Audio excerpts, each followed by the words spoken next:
তো বন্ধুরা, এইটা হলো আমার নোট কাউন্টিং মেশিন। মডেল নাম্বারটা আপনারা ভিডিওতে দেখতে পাচ্ছেন। নিয়ে ব্যবহার করতে পারেন।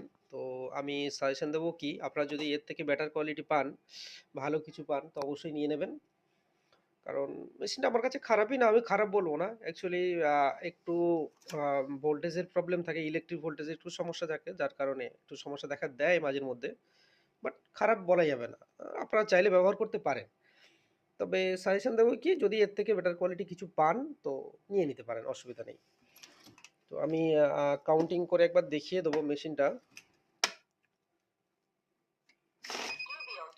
আপনারা এই যে লোডগুলো দেখেন যে কারণে আটকে যাচ্ছে, এই লোডগুলো কিছুদিন আমাদের দেখেন কিছু কিছু 500 টাকার লোড বা কোনো কোনো লোডের বান্ডিল যেগুলো থাকে, অনেকটা ময়লা হয়ে থাকে, একটু ধুলো ধুলো ভাব পড়ে যায়, ময়লা হয়ে থাকে বা একসাথে মানে চেপে জড়িয়ে থাকে।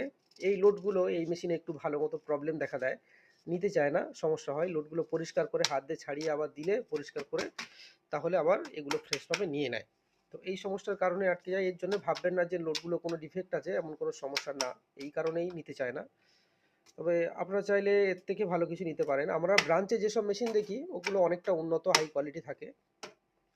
তো এর সেন্সারগুলো যথেষ্ট একটু এদের হাই কোয়ালিটি করা থাকে, যার কারণে এগুলো বেশি সমস্যা দেখা দেয়। ব্রাঞ্চের মেশিনগুলো যথেষ্ট খুবই ভালো, অনেকটা হাই রেঞ্জের থাকে। তবে তুলনামূলক এর থেকে ওগুলো অনেকটা বেটার।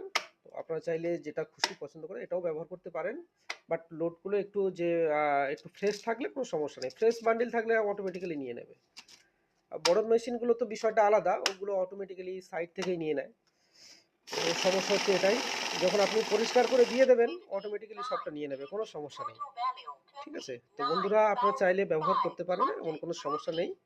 যথেষ্ট আমি ভালো বলে মনে করি। এবার আমি চেষ্টা করব কি আপনাদের ভালো কিছু করানোর জন্যে, বা চাইলে আপনারা ভালো কোনো এর থেকে বেটার কোয়ালিটি পেলে নিয়ে নিতে পারেন।